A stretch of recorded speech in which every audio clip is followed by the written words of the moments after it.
Hello and welcome to everyone who's logging on at the moment. We're just going to wait a little while just to make sure everyone's got time to get in and get settled before we begin.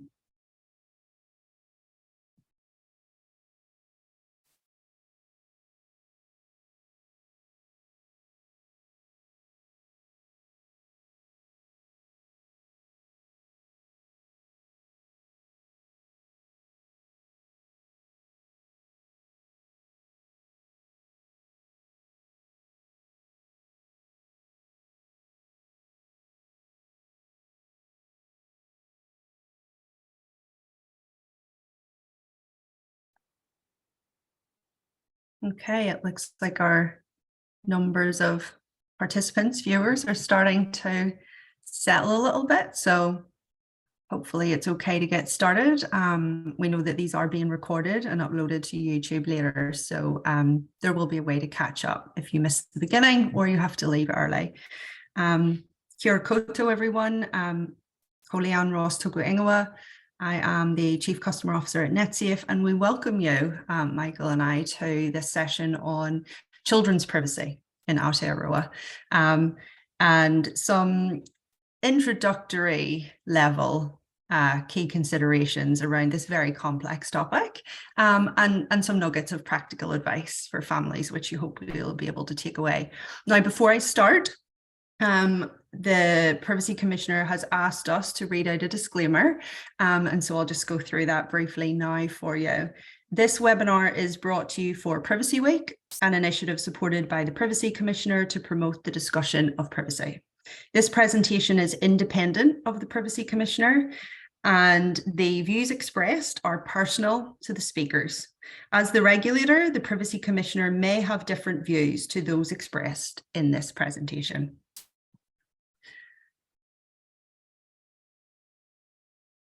So as I said, I'm Leanne Ross. I am the Chief Customer Officer at NetSafe New Zealand, a 25-year-old this year, not-for-profit in New Zealand. And I look after a few areas that are quite important to our work for the people. Education in schools and in the community, working with community groups, and also some of the prevention of harm education that we do to the public through our marketing campaigns. And I also look after fundraising to try and pay for all of that work, and the partnership work that we do with organisations like the Privacy Commission, but also other organisations and charities across the country too. And I'll just briefly hand over to Michael so that he can introduce himself to you, because we're going to tag team this today. Thanks, Leanne. Kia ora koutou. My name is Michael de Tombe. I am the legal advisor at NetSafe. And as Leanne said, we are going to do a bit of tag teaming with you today on this topic. So I will be starting off just talking about some of the things that we see at NetSafe that engage children's privacy interests. I'll talk to you a little bit about the legislation which we work under, the Harmful Digital Communications Act.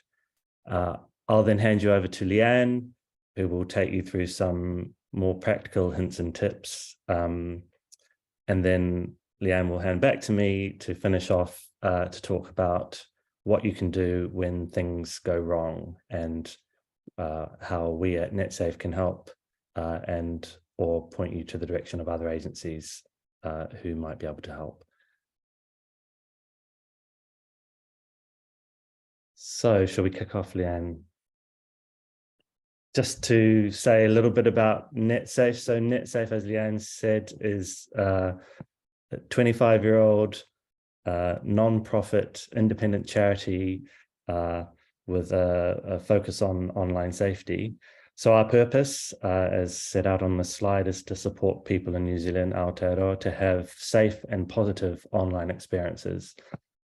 So we are independent of government, but we are also what is called the approved agency, appointed under the Harmful Digital Communications Act 2015 to receive, assess, investigate complaints about harmful digital communications, and we are engaged to try to resolve those if we're able to.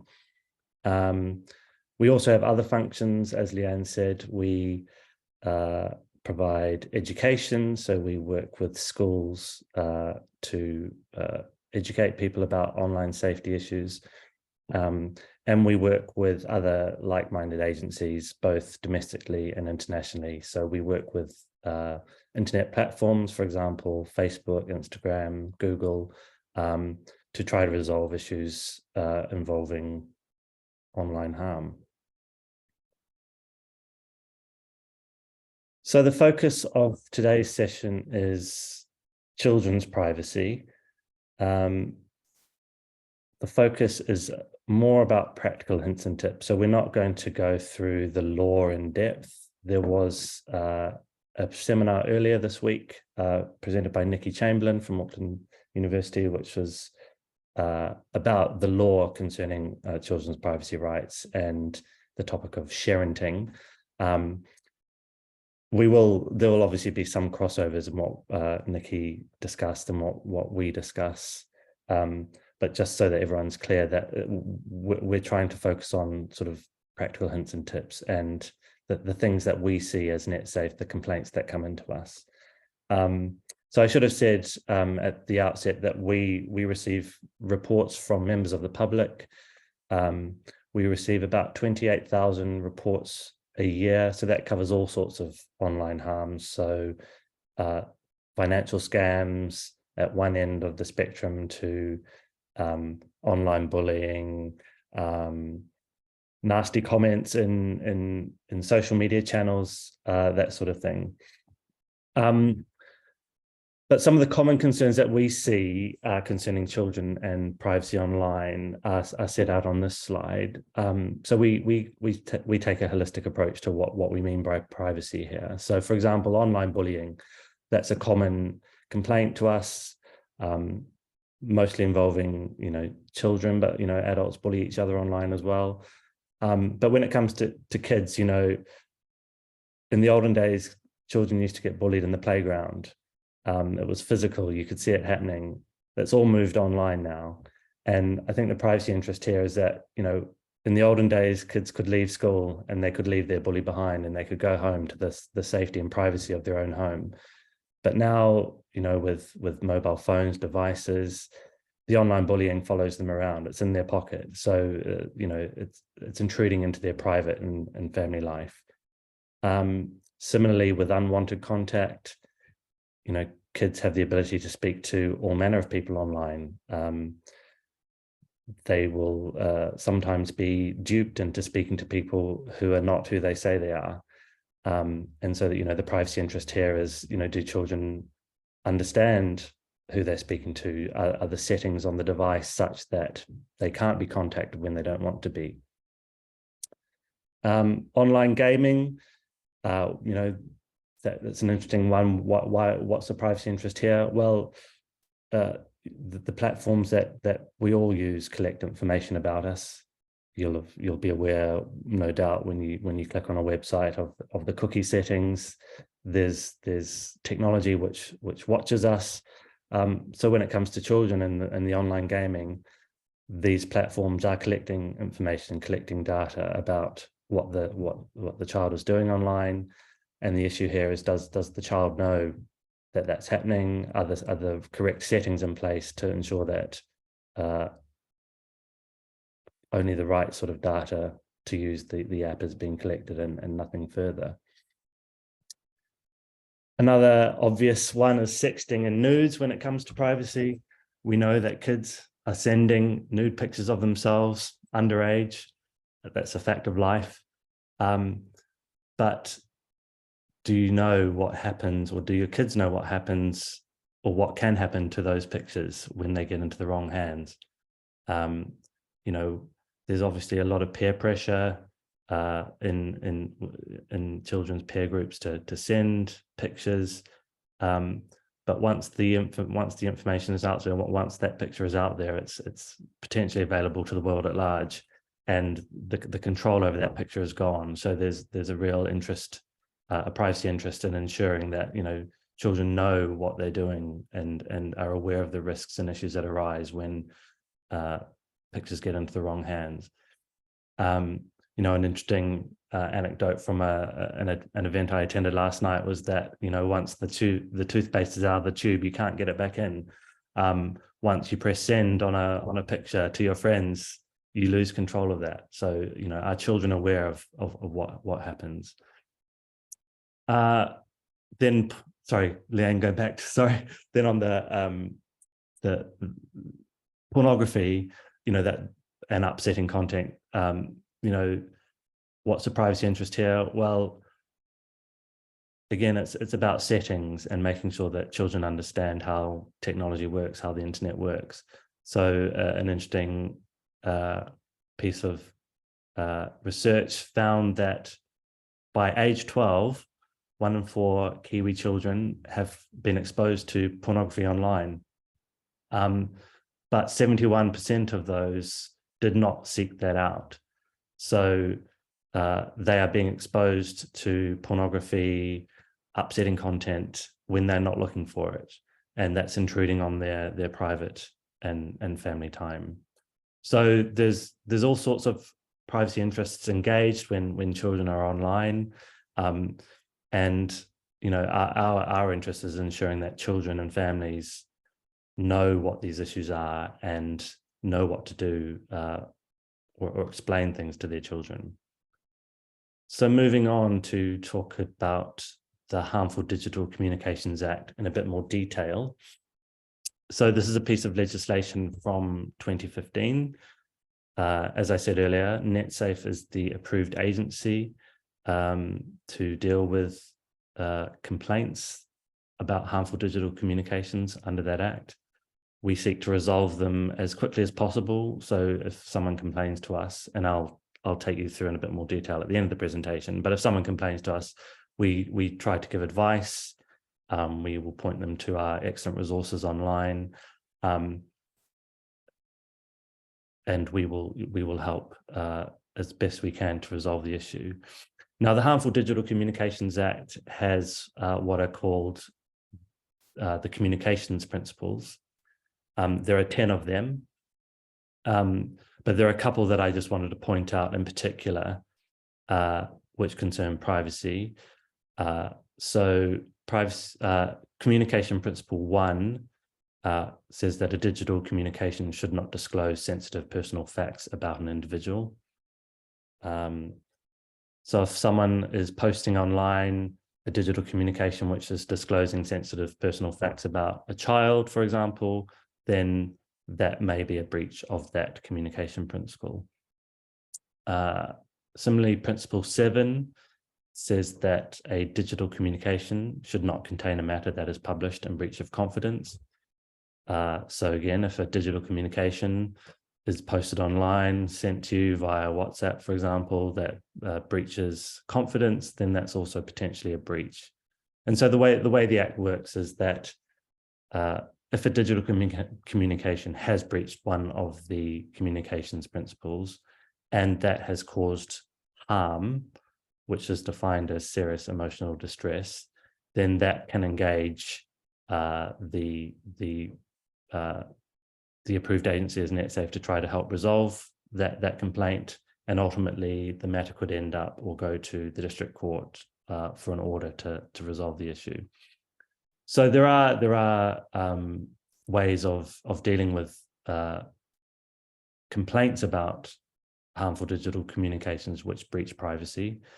It's important to say that when it comes to children at NetSafe, we do seek to engage children over the age of 13 if they are themselves wanting to make a complaint. But we also accept complaints or referrals from parents or guardians. It depends on what has happened as to whether we need consent of the child, for example, to continue with the complaint. But we're here for everyone, whether it's children or adults, where they've been harmed by digital communication. So that's a very brief statement about the Harmful Digital Communications Act and what we do. But as I said earlier, one of our other functions is to provide education. So we do that through going out to schools, but having information on our website. And I think I'm handing you back to Leanne now, who will take you through some of the practical prevention steps, how you can deal with privacy issues relating to your children. So over to you, Leanne. Thanks. Thank you, Michael. Yeah, it's really hard to choose from all of the material and all of the topics that we have, what to put into quite a short segment.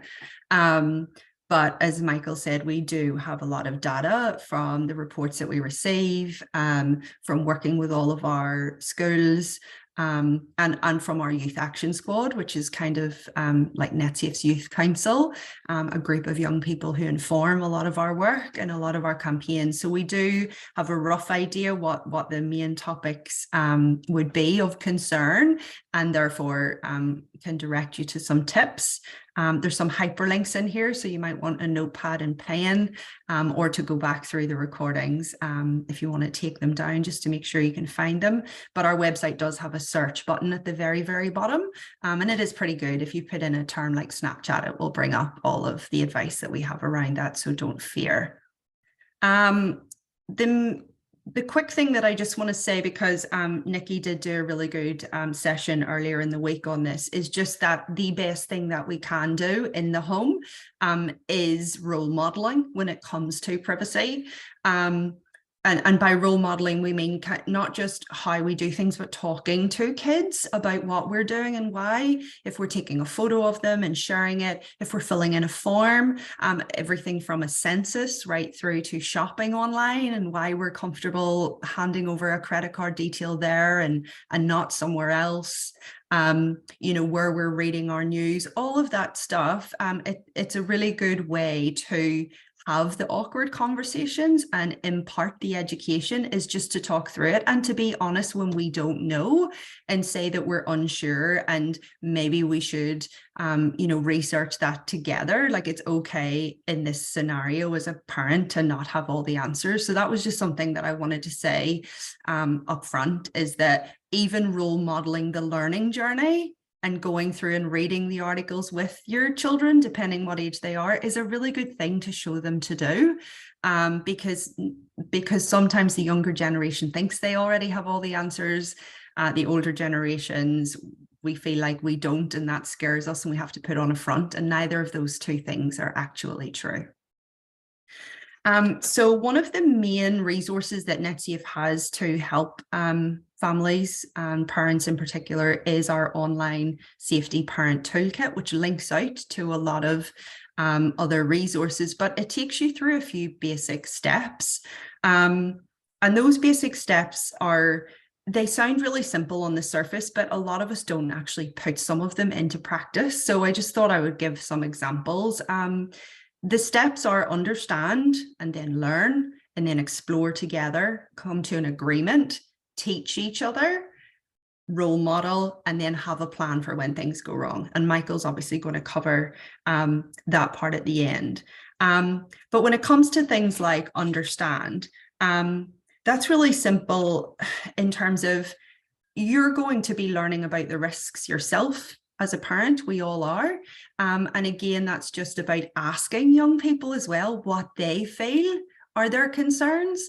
They'll be a bit frightened to have those conversations sometimes because they worry that devices are going to be taken off them. So it's just more important, the spirit that you bring to those conversations, that it's not judgmental, there's no fear in it. But if you can start to have some of those in a really relaxed way, rather than waiting until stuff happens and everything's really heightened emotionally, you know, try and have the conversations when there are no, you know, the stakes aren't high for the young person or for the parent, then that's really good. You know, you can talk to them about their digital footprint. You can have a bit of fun with it. You can Google people you all know together look people up on Facebook or something and see how much is public that you can find about them. Like, that's quite a fun game, even with younger children. So it's really about learning together, and then you're able to talk through some of those risks in a non-scary way. Learning how the devices are used and the kind of activities kids are doing is really important too. And that's more just about sitting with them sometimes, as boring as that might be, and asking them what they're doing, why they like it, and sort of exploring and understanding their experience, because that is the biggest piece of feedback we get from young people, is parents don't understand. They don't understand why we do it, why we enjoy it, or what we're actually scared of. And so often there's a real disconnect between the privacy risks that adults see and the privacy risks that young people see. And that doesn't mean either's right or wrong. We just have to bridge that gap through communication. And then you can just come up with agreements as a family. One of the really interesting things that families like mine will go through when there's a teenager in the house and a toddler or a young child is the idea that the teenager is taking and sharing photos that have the toddler in it. And that's a really good way to come to an agreement with a relaxed conversation about the fact that the toddler has privacy rights. And just because she can't communicate those, and that sort of helps that teenager understand that they might be sharing something for entertainment and not thinking things through, but to put yourselves in their position, in the same way that the teenager might have reached the point of saying, I don't want you to take photos or post photos of me in the family chat, which a lot of teenagers do. And so just really getting them to have that empathy and coming up with agreements as a family about what you do and don't share. And then, as I said, we've already talked about modeling and having a plan. So it's really hard to stay up to date with a lot of platforms, and we understand that. That's even hard for us, and we work in this industry, in this space. So it's really important that parents don't feel that pressure. You don't have to know every setting. You don't have to know every device and every channel. That's where that co-learning together is really good, because young people can take you through it and you can take them through that life experience that you have and that knowledge of risks from reading news articles or researching that you also have that they maybe don't see because of their age and experience level. But we have created some toolkits in partnership with the platforms to try to make the specific settings really digestible and accessible for people, rather than hunting all over the internet for them. TikTok is one that is particularly popular in schools and with families. And I think, as we all know, TikTok is in the news a lot. It's under a lot of scrutiny for privacy in particular. And yes, that is because some of its settings are taking and analyzing some more data than some of the other companies may have traditionally done. But equally, some of that fear is a little bit scaremongering, and it's not necessarily that different to the other platforms. But we do appreciate that it's one that parents are very worried about. But actually, I think that part of it that we should all be really trying to encourage children to think about with TikTok is more about all of those things that we've talked about. It's not just, it's about privacy in the long term. So TikTok and the safety toolkit will walk you through that, understanding a few of the unique ways that young people in particular create content on it, and the way that it gets shared and goes viral is that people can take your content and duet with it or challenge with it. And what that means is that even when the young person deletes it, it's kind of living on other people's channels. And that idea of a digital footprint and thinking about your future self and trying to anticipate that you might not always want to be who you currently are or be seen how you currently want to be seen is that really important part of the online harm discussion with young people. That is a good way to talk to them about privacy. So it's not just about passwords and data protection, and it is all of those things, but it's also, as Michael said, that where your content goes and how long it may remain online, and the difficulty maybe with getting it offline, and hiding it as you grow. And so TikTok's a really good platform to base some of those conversations around. This safety toolkit will walk you through a few steps that you can use as a family when it comes to setting limits on using the app, or pairing as a home, and sort of having these kind of connected accounts, if that is something that makes you feel safer about your young people being on it. There's also some great links to videos in it, and videos are always really digestible way for young people to take in information, and they're made for teens in particular. We know that people under 13 are on a lot of these apps, despite the fact that they have age restrictions. And so, you know, these videos will be targeted at young teens, but it might actually be worth letting some sort of older primary school kids watch some of them if you think they're appropriate, because we know that even if they don't have an account themselves, they might be seeing it through a friend's phone in school or in the playground or at a sports club on the weekend. So they might still be getting access to these channels when they don't have an account themselves. But the videos are really good for that critical thinking around, you know, things like misinformation and privacy. So that's a really good one to have a look at. The other one that we've done like that is a Snapchat guide. So Snapchat is another channel that I know parents are often particularly concerned about. And again, part of that concern is because these aren't platforms that are particularly popular with those of us of a certain age and above. I'm not going to call us old or older, but it is because we have a fear of the unknown. That is part of it. We are not familiar with these platforms, and so we don't know how to walk our children through being safe on them. But there are a few things about the way that Snapchat works that makes it a little bit of an issue when it comes to young people really thinking through privacy issues. One of them is the fact that it has always marketed itself and its messages as being disappearing. And so that's what young people loved about it.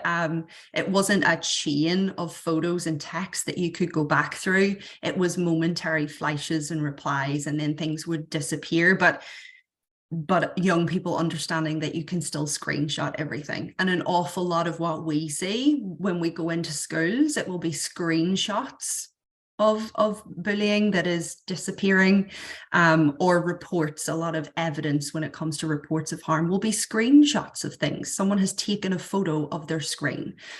So it doesn't actually matter that the material is disappearing.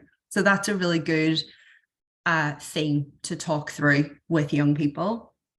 And also the Snap Map, which is a way for users on Snapchat to locate each other, almost like a GPS to see where other people are. It has had some bugs over the years, and it has also been slightly misunderstood as a privacy and security setting, how to go into ghost mode so that people cannot find where you are.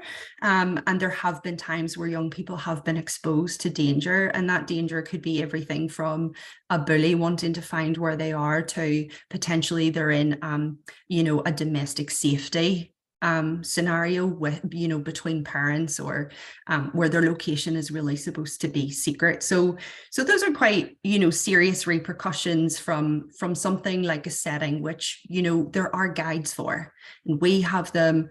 The platforms themselves try to create them. So it's really just about going on that learning journey.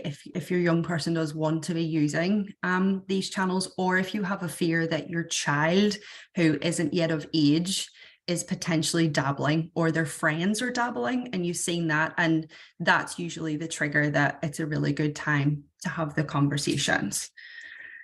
The other thing that I wanted to direct people to quite practically is our gaming toolkit. As Michael said, online gaming is one particular part of children and young people's lives that, while it undoubtedly has a heap of benefits, has been hugely beneficial to my own son, who is on the spectrum, in terms of socializing and sporting and competing and all of that. We do know that young people and children are often on gaming platforms long before they're on social media. And that's a reality. And yet gaming platforms have a lot of the chat functionality with strangers and with friends. And a lot of that social sharing of pictures, not of themselves, but of what they're doing, and a lot of constant talking and giving away of information that any of the social channels would have. And so I know from my own experience, the first time that my son was approached online by a stranger, he was 6 and he was on a game on an iPad, a Spider-Man game, and I hadn't done my research and I just thought it was a comic book story game. I didn't think there was any interactivity until he said, "Why is Spider-Man asking where I live?" And so that was always a lesson to me, that you need to have the conversations before you think you need to have the conversations. And we do know that the gaming platforms can suffer a little bit more from a few specific types of harm in terms of harmful chat and grooming of young people, extremist content, even, misogyny and bullying, particularly towards girls. So it is important to, even if your young person is like, "I'm a gamer, I'm not into social media," this toolkit walks through a lot of the things that the parent toolkit walks through, but just does it in respect of those gaming platforms and devices, especially any that are connected to the internet. And it also talks about other concerns you might have with gaming that aren't privacy related. So things like unwanted purchases and that sort of thing. And we try to work with other platforms. So we've just worked on the release of Xbox's own parent toolkit, so that trying to encourage each of the different companies who make the devices to also create something that would walk a parent through the steps of setting up the privacy settings and making sure that they're right for the family, and also doing it, really importantly, when it's age appropriate, because as a child grows, it's only natural that they want their freedom to grow, and it should grow, and we know that as parents. And so at different stages of their life, it's good that we have different conversations and different settings, and hopefully continue to have really positive experiences. Now, one of the things that I wanted to throw in here is actually something we made for schools, but there is no reason why parents and young people at home can't use them. This is NetSafe's sort of trial online learning platform.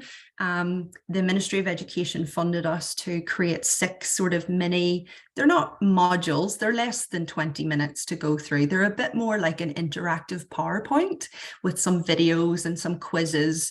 But the reason these are quite good, and we're getting really good feedback from their years 9 to 11 mostly that they were targeted at in terms of how they're worded, is that they were co-designed with young people. So students and teachers fed into it, but the students in particular in schools, they chose the topics that they were concerned about and the things that they really wanted to have some classroom activities to go through and talk about together as a peer group. And if you look in particular at protect your brand and own your info, those are very heavily privacy related. Protect your brand is about their digital footprint and how they want to be kind to their future self. And own your info is all that basic information for them to think through passwords and 2-factor authentication and how much of who they are and their important data they're giving away, who they're giving it to, and what it's being used for, and just trying at that age to get them to ask those critical questions. So the conversations that I keep talking about are actually the bit that's really challenging. And I know that as a parent myself, and we know that through all the work we do with parents. It sounds easy, but it's not. It's hard to know when and what's age appropriate and what to say and what topics to cover, without sounding preachy, without sounding out of touch, which is actually, for a lot of us, our biggest fear, is that we're going into a conversation feeling like we're not the most knowledgeable party, but we're the party in the conversation that wants to protect the other. Which is really interesting when you think about the fact that on TikTok, for example, a lot of the users who are coming under scrutiny for how much they're sharing these days are actually parents. They're actually influencers, people who are building brands and companies and businesses around their family life, and how much they share about their children. So we can't say that it's always young people who are oversharing. So I just want to throw that in there, because I know our Youth Action Squad would be very annoyed with me if I didn't. But NetSafe did create some really basic guides about the different topics to cover and the different ways to approach those conversations depending on what age the child is. And I do think these are quite good, because they're not too much information, but they're just little nuggets of advice. So when it comes to your under 10s, you are just going through that basic information. They're often not as judgmental or concerned or worried that you're coming with this conversation. They will be experiencing some stuff at school. We know that. They may have actually seen some pornography in school, or some nudes through other people's devices, or in the playground, or outside after school. We know they might have heard about or seen some cyberbullying from friends who have devices. And school will already be talking to them, about privacy and sharing in a really basic way, because the schools are using internet devices to teach as well. So it's absolutely appropriate to just cover those basic tips at home. It's more when we move into that intermediate age that the context of the conversation starts to become important. So if you think about that tweens age, that just where they're not a child, but they're not fully an older teenager yet, you do need to move into slightly different topics, because they are going to be potentially hearing about experiences or experiencing themselves. Things like the sending of nudes, the catfishing, which is that term about someone pretending to be someone else, and trying to elicit them to give away personal details or to share private images for some purpose that is not usually going to be good. And you're wanting to sort of help navigate that with them, but this age group will be a little bit more sensitive to, if I tell my family the bad stuff that I know goes on, they'll get really scared and they'll take the devices off me. And so that's why the context of the conversation, trying to do it in a really relaxed context, driving in the car, maybe while you're cooking dinner, talking about someone else and their experience that you've heard about happening, so that it's not personal or accusatory to the child or to the adult in the home, is better. And it will tend to go better. And then the thing that we do a little bit differently with older young people, so our older teenagers who are more sensible and more knowledgeable when it comes to the risks. They've seen a lot, they've possibly experienced quite a bit themselves, and they are much more adept at the critical thinking, which they've learned through school. But it's more about how we ask the questions, and anybody who has a teenager at home will know this. Getting information out of them is like blood out of a stone. So the biggest tips here is really, again, that non-judgment, but it's the open-ended questions. Not questions where they can say yes or no. Has this happened to you? No. It's more, oh, I wonder how that would feel for that girl or boy if that happened. Or what do people do? Like, can you complain? Like being okay with being inquisitive and asking for their opinions and their knowledge, rather than you feeling that you have to come and be the dominant, knowledgeable, responsible person in that conversation. You can get a lot more out of that conversation. So those are the three main differences that we bring in there. Now, one of the ways in NetSafe that we try to help keep Tamariki safe in terms of children actually having the knowledge and skills themselves, because a lot of what I've talked about here is parents and schools and all of that effort that goes in from the adults to protect the children. They can protect themselves if they've got the right knowledge and if they know where to go when things go wrong. And so we try to design a lot of our prevention education to be age appropriate for different age groups. And a lot of it, as I said, is fed into by young people themselves. So when it came to Porn Week, for example, that was market tested with groups of teenagers to say, you know, what did they think about the language? What did they think about the imagery? How could we bring them into a conversation where they didn't feel like we were talking down to them? And that we were welcoming them into a safe space so that they could get some information and some answers to questions that they were concerned about and they didn't know who to ask because it's an awkward topic. Bare Facts is one that was specifically a few years ago about sending nudes, and as Michael said, this is a big privacy concern. We do see a lot of harm reports come in that are related to this. And again, that doesn't mean that your young person is necessarily, you know, in relationships yet. This is just experimentation that is happening with young people who have lived their lives online and are much more comfortable in these spaces than often we are when it comes to friendships and relationships. So there's lots of information still on that website. Work that we did in partnership with the Classifications Office, who again also have a youth council. So a lot of young people feeding into that. So it's a good place to go to get some advice on the wording if you're not sure about how to talk about these things. And even just last year when we did our partnership with Body Right, and as much as that was more about filters and trying to get young people to think about how changing their appearance online or their friends changing their appearance to look better, how that was actually impacting them emotionally and how they were impacting each other's self-esteem. Again, these can just be really interesting ways to talk about one topic and then move into the one that's a bit more uncomfortable, like the privacy, like the sharing of parts of the body. So it's just sort of or even just encouraging them to have a look themselves and tell you what they think. And then that way they can go exploring the education that doesn't look like education on their own. And now I get to hand you back over to Michael, as he promised, to do just a little bit for you about if you've done all of those things and despite your best efforts and stuff will always go wrong, that something does go wrong, how you can get help and where you can go for support. Thanks very much, Leanne. Yes, so what can you do when things go wrong?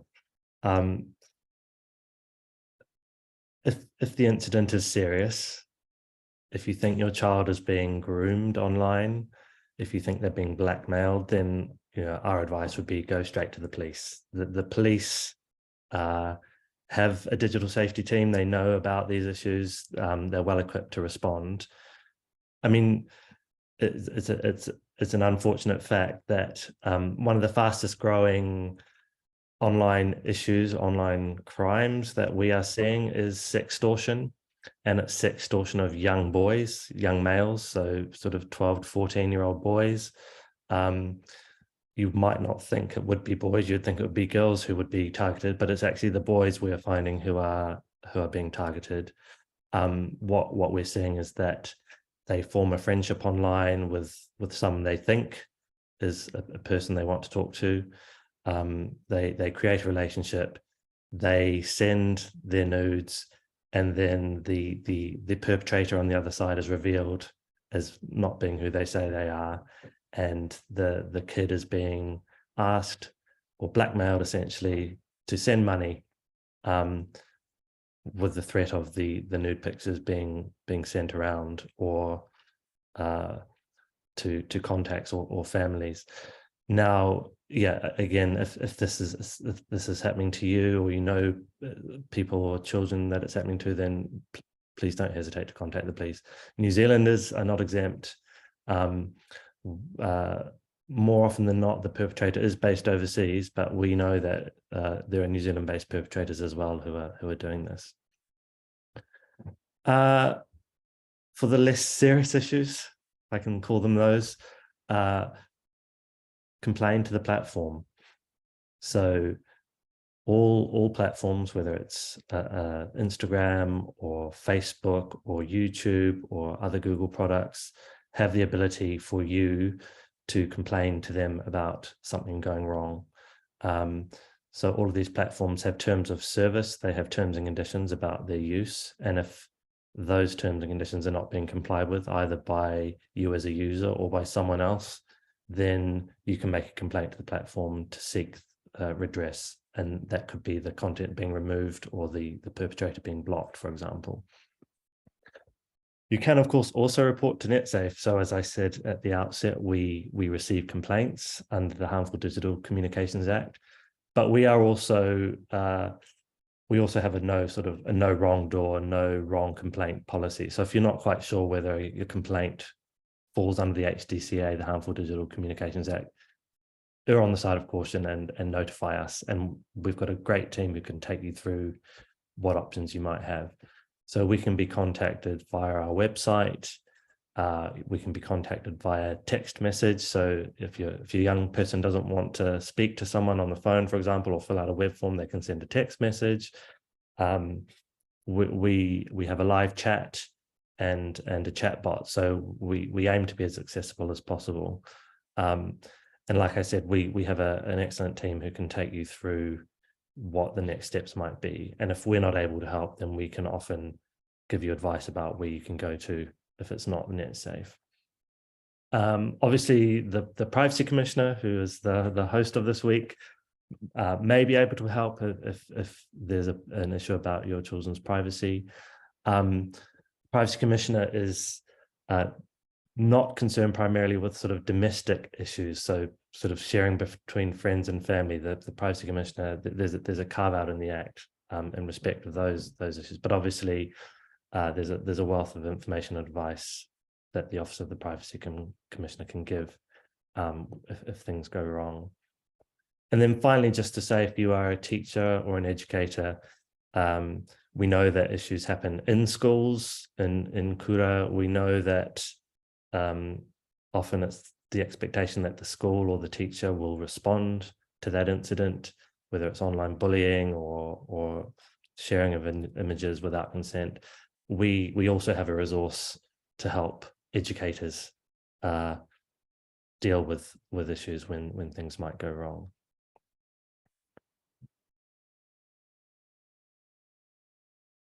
This is just a plug for our privacy-related page on our website. I mean, as we've said earlier, privacy is actually quite a broad topic. When you drill down into it, you can see that most online interactions involve a privacy interest of some sort. But if you have a particular issue about a privacy, then we do have a part on our website related to that. And then finally, just to note that NetSafe has a trusted flagger status with a number of online content platforms. And what that means is that when we complain on your behalf to these platforms, our notifications are flagging our complaints, are taken more seriously. That's not to say that these platforms don't take all complaints seriously, but they will know that NetSafe has looked at the complaint, has made an assessment, and in NetSafe's view, it's something that warrants action. So we often have very good success rates when we make reports to platform. And these reports will usually be requests to get content removed that breaches their terms of service because it breaches a privacy interest, for example. It amounts to bullying, or it otherwise breaches the other terms and conditions of the platform. So here are our contact details if you've missed any of those on the earlier slides. But I think we now have time for some questions. So that's the end of the presentation. So we hope we have given you some helpful hints and tips about, one, identifying what the privacy interests of children might be when they're online, and two, what you can do to educate your children and have those conversations with them, and three, what you can do if things go wrong. So if you do have any questions, we've got about 10 minutes. Please enter them into the Q&A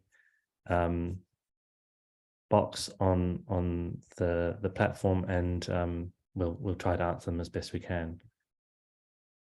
Well, we have a quick look here from the top.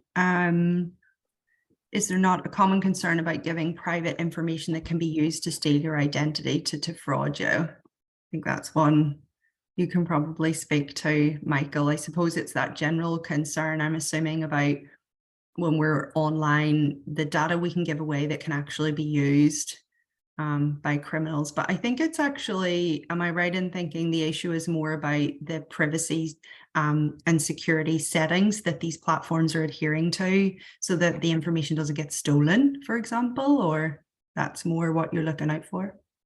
Yeah, I mean, so this question, raises a couple of issues.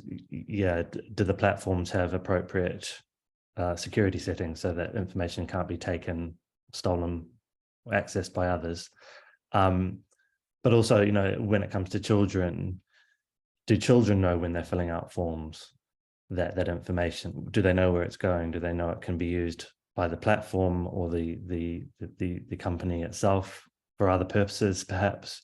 Or that it could be subject to some breach if they don't have proper security settings in place. So yeah, there's a conversation to have with your children about the information they're giving over online. Next one, we mentioned having a group of young kids that we speak to, like a council. What age range is that group, and how do we come to creating this group? I can probably speak to that. It sits under our sort of education function mostly. So currently the Youth Action Squad, and it's gone through a number of different iterations depending on how we can fund it. Because as a not-for-profit, we don't naturally have our own money. So it just depends where the funding's coming from. So for example, this year, there was some funding from the Ministry of Education. So they're predominantly recruited. Well, every year we recruit them around November time. We normally give them 2 years as a cohort to really get working together. And so we just recruited this cohort at the end of last year. There's 13 of them. We got funding for some of them to be from out of Auckland, which was really great. I'm from out of Auckland. I live in Ōtepoti, Dunedin. But it does require funding to bring out of region young people together as a group. So that was great. But they are predominantly sort of that year 11, year 12 age range, just to give them those 2 years together as young leaders. And we just recruit them. We use our school network. We're obviously very connected to the schools, and we send email newsletters every month, but we also advertise it on our social media around that time of year, because, we're here to support people who are homeschooled or who are excluded from school for whatever reason. And we obviously also tell some of our partner organizations who are in touch with young people in different ways in the community to try and spread the word for us. So we don't currently have anything like that set up or funded that is for primary school age. So that is really a voice that we're currently missing. But we have a new business development advisor this year who started in January, Sarah, and she's really helping us to apply for grants and philanthropic funds that might help to support that so that we can platform more youth voices in our work. Interesting that NetSafe has a collaboration with platforms to create safety toolkits. So Michael, do you want to touch on the parts of the Act about why we work with the platforms in certain ways? Sure. I mean, it's a quick point. So as the approved agency under the Harmful Digital Communications Act, one of our functions is to create relationships with online content hosts, service providers, both domestically and internationally. So we are tasked under the Act to create relationships with these organizations. Most of the main platforms are based overseas, but we have really good communications. We usually have an Asia Pacific contact who we can speak to and advise them of what issues are happening in New Zealand, for example. And they can tell us, any developments that might be happening their side when it comes to privacy or protecting their users.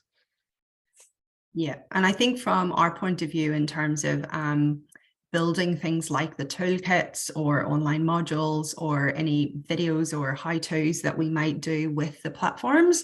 I suppose if you think about it from their point of view, the reason that they come to us and our counterparts in other countries to do that kind of work is because it's in their best interests. If the majority of people think that it is not safe and it is not enjoyable to be using these platforms, then they will go out of business. And if they have designed all these security features and none of us know how to use them because they haven't found ways to promote them or make them accessible to lots of different types of people and put them in different formats and languages, then that's a problem. And so one of the main things that NetSafe will often do, for example, in New Zealand, is that we'll take things like toolkits and how-tos and translate them into Te Reo or Samoan or Tongan or Chinese to try and make sure that the information is actually accessible to all of our communities here and that it's not so American centric, which often it is for a lot of these platforms. Yeah. What do you think about parents connecting to their kids' interests online? Is creating through creativity a good avenue to start that conversation, especially in parallel with the idea of using open-ended questions? Absolutely. You could just be drawing together on an iPad and thinking about where you might post a portfolio, for example, and how much information people would know about who you are and where you live by doing that. That kind of activity is a great way to naturally have those conversations. I know from my point of view, I sit in on my son's gaming. It's not something I would choose to spend my free time doing, but just sitting in and saying, oh, you know, what's fun about this? And let me have a go. And then he laughs at me because I can't work the controller. And, you know, he tells me that I'm sort of pointing at the sky. But there's that bonding, and young people do tell us that they really appreciate when adults in general take the time to step into their world and walk with them and walk beside them. And so if you get any opportunity to do that, and then these conversations are just an add-on, then you can nearly guarantee that you will have a better outcome and a better experience for both parties. Is it easy to find where to complain on a platform, i.e. do the platforms make the process as transparent and user-friendly as possible? Or is it more a parkours through online pages and ant-sized text at the bottom of a page, etc.? I mean, that depends on the platforms. They do put a lot of work into trying to help people complain and report content. And again, as I said, anytime I work with anybody behind the scenes in these platforms, they are desperate to make them a better experience because they need users, they want users, but also they want to be proud of where they work, right? They're not these, certainly not the ordinary workers behind the scenes. They're not these evil overlords. They genuinely want to do good things. And so they will often ask us to do focus groups, for example, or, do surveys, or we might go ourselves as staff and sort of have a go at something and say, well, I couldn't find that. But for most of the platforms, you're actually complaining as you see the content. So if it's a post or a message, there should be some dots or some buttons somewhere that will allow you to flag that as spam or a scam or bullying or, hateful language or something like that. I think we've got one minute. We've got 1 minute. One of the questions, is there a security settings dummy guide available? We don't have that, unfortunately, but do look at the help section of the platform. And then just to read out a comment, I think, so it would be good to see gaming companies have more responsibility in ensuring the protection of children and those who use their service. Being able to properly restrict and block people who bully or act inappropriately to others, for example. Often players can be blocked via the console, but they can still join your games or chat threads. Platforms and gaming designers each have their own safety system for complaints, making it hard to properly prevent bullying. Yeah, that is an issue. And as Leanne says, we will work with platforms, with companies to try to make it safer for everyone who are using their products. And I think we are bang on time. So thank you very much Thank you for all for participating. those. We couldn't see you, but thank you all for listening and for asking those really great questions. And yeah, we just really hope it was useful. And please, if you need further help or assistance, call us or visit our website. Thanks very much.